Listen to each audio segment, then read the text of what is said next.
नमस्कार विद्यार्थी मित्रांनो. तर बघा मित्रांनो, ITI झालेले विद्यार्थी ज्या पदाच्या भरती करता खूप अशी वाट बघत होते, म्हणजेच महावितरण यांच्यातर्फे घेण्यात येणाऱ्या विद्युत सहाय्यक या पदाच्या वॅकन्सीज आलेल्या आहेत बघा मित्रांनो.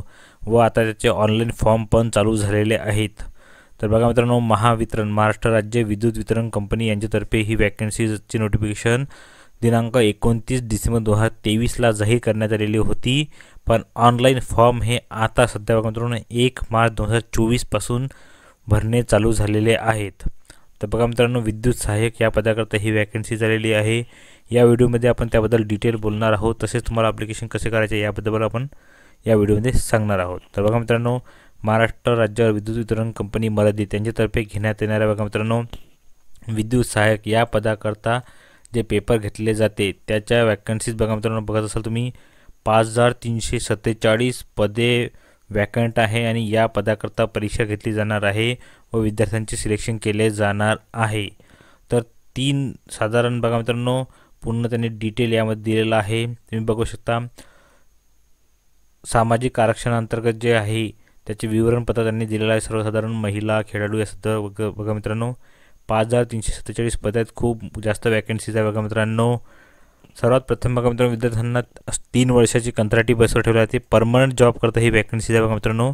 पण स्टार्टिंगचे 3 वर्ष विद्यार्थ्यांना कंत्राटी कालावधी बसवर ठेवले जाते आणि त्यानंतर विद्यार्थ्यांना परमनंट केले जात असते. तर ही वॅकन्सी बघा मित्रांनो परमनंट जॉब करताच आहे.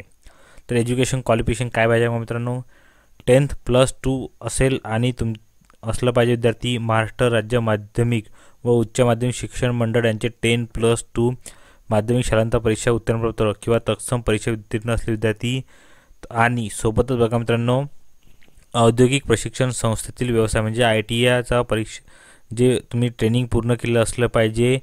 वीज तंत्री किंवा तारतंत्री किंवा centre of excellence electrical centre व्यवहारी जे राष्ट्रीय व्यवसाय प्रमाणपत्र ते तुमच्याकडे असलं पाहिजे. किंवा बघा मित्रांनो, महाराष्ट्र राज्य व्यवसाय परीक्षा मंडळ यांनी प्रमाणित केलेले 2 वर्षाची पदविका वीज तंत्री तारतंत्री अभ्यासक्रम असलेले प्रमाणपत्र तुमच्याकडे असेल तर विद्यार्थी या पदाकरता फॉर्म भरू शकतात. तर बघा मित्रांनो, एज्युकेशन क्वालिफिकेशन त्यांनी सांगितलेलं आहे. बाकी एज लिमिट बघा मित्रांनो 29 डिसेंबर 2023 पर्यंत मिनिमम 18 वर्षे आणि मॅक्झिमम 27 वर्षे तुमचे वय असले पाहिजे. मागासवर्गीय विद्यार्थ्यांना 5 वर्षे शिथिल आहे. तसेच EWS विद्यार्थ्यांना पण 5 वर्षे शिथिल आहे. दिव्यांग विद्यार्थी हे 25 वर्षापर्यंत फॉर्म भरू शकतात. माजी सैनिकांसाठी 45 वर्ष ही एज लिमिट दिलेली आहे बघा मित्रांनो. तर विद्यार्थ्यांना सिलेक्शन झाल्यावर बघा मित्रांनो मानधन किती मिळणार आहे, तर प्रथम वर्षी विद्यार्थ्यांना 15,000 रुपये, सेकंड इयरला 16 आणि थर्ड इयरला 17 आणि त्यानंतर डायरेक्ट बघा मित्रांनो 25,800 अशी बेसिक पेमेंट राहणार आहे.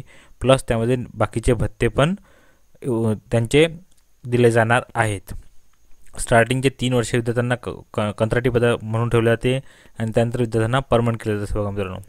ऑनलाईन फॉर्म बघा मित्रांनो चालू झालेले आहेत. 1 मार्च 2024 पासून फॉर्म चालू झालेले आहेत व 20 मार्च 2024 ही शेवटची डेट आहे फॉर्म भरण्याकरिता. तर ज्या विद्यार्थ्यांनी या एज्युकेशन क्वालिफिकेशनमध्ये फिट होत असेल त्या विद्यार्थ्यांनी नक्की फॉर्म भरावा बघा मित्रांनो. खूप चांगले पदे आहेत. आणि त्यानंतर बघा मित्रांनो तुम्हाला जे सिलेक्शन प्रोसिजर आहे ते बघा मित्रांनो. तुमची सिलेक्शन प्रोसिजर कशी राहणार आहे, तर बघा मित्रांनो तुमचा पेपर होणार आहे हे एक तांत्रिक. त्या बघा मित्रांनो 130 मार्काचा तुमचा क्वेश्चनचा पेपर होणार आहेत आणि 150 मार्काचा तुमचा पेपर घेतला जाणार आहे.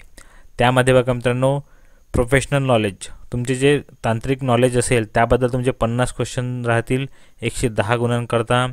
आणि त्यानंतर बाकी बघा मित्रांनो तर्क रिझनिंगचे 40 क्वेश्चन 20 मार्काकरता, क्वांटिटी ॲप्टिट्यूडचे 20 क्वेश्चन 10 मार्काकरता आणि मराठी लँग्वेजचे 20 क्वेश्चन असे 10 मार्काकरता. असे टोटल बघा मित्रांनो 130 मार्का तुमचे पेपर राहणार आहेत. 150 गुणांकरता 130 क्वेश्चन 150 गुणांकरता तुमचं सिलेक्शन प्रोसिजरचा पेपर राहणार आहे. आणि टोटल बघा मित्रांनो तुम्हाला 120 मिनिटे मिळणार आहे पेपर सोडवण्याकरता. म्हणजेच तुम्हाला 2 तास मिळणार आहे पेपर सोडवण्याकरता. तर विद्यार्थ्यांचे प्रश्न असेल की निगेटिव्ह मार्किंग आहे का, तर बघा मित्रांनो यामध्ये निगेटिव्ह मार्किंग आहे 1/4. म्हणजे जर तुमचे 4 क्वेश्चन चुकले तर तुम्हाला 1 मार्क कमी केला जाणार आहे. तर बघा मित्रांनो असे हे त्यांचं सिलेक्शन प्रोसिजर राहणार आहे. तुमची बघा मित्रांनो ऑनलाईन फॉर्म कसं करायचं, तर बघा मित्रांनो ऑनलाईन ॲप्लिकेशनची लिंक तुम्हाला आपल्या याच व्हिडिओच्या डिस्क्रिप्शन बॉक्समध्ये मिळून जाईल. त्यावर क्लिक करून तुम्ही फॉर्म भरू शकता. तर बघा मित्रांनो, खुल्या प्रवर्गासाठी फी किती राहणार आहे, तर 250 रुपये fee plus G S T राहणार आहे ओपनच्या विद्यार्थ्यांना. आणि मागासवर्गीय, आर्थिकदृष्ट्या दुर्बल घटक व अन्य विद्यार्थ्यांना बघा मित्रांनो 125 रुपये फी राहणार आहे प्लस जी एस टी. 125 रुपये प्लस जी एस टी विद्यार्थ्यांना फी भरावी लागणार आहे. तर बघा मित्रांनो, अशी ही जाहिरात होती. या PDF ची लिंक तुम्हाला डिस्क्रिप्शन बॉक्समध्ये मिळून जाईल. त्यावर क्लिक करून तुम्ही पूर्ण डिटेल PDF वाचू शकता. तर बघा मित्रांनो, 5343 पदाकरता वॅकन्सीज आहेत. एज्युकेशन क्वालिफिकेशन पण आपण बघितलेलं आहे. तर बघा मित्रांनो, याच व्हिडिओच्या डिस्क्रिप्शन बॉक्समध्ये तुम्हाला ॲप्लिकेशनची लिंक मिळून जाईल. 1 मार्च 2024 पासून फॉर्म चालू होणार आहेत व 20 मार्च 2024 ही शेवटची डेट आहे फॉर्म भरण्याकरता. तर यावर क्लिक करून तुम्हाला न्यू रजिस्ट्रेशन करायचं आणि फॉर्म भरायचा आहे बघा मित्रांनो. तर अशाच अपडेट करता आपल्या चॅनलला नक्की सबस्क्राईब करा मित्रांनो. सर्वांना ऑल द बेस्ट. धन्यवाद.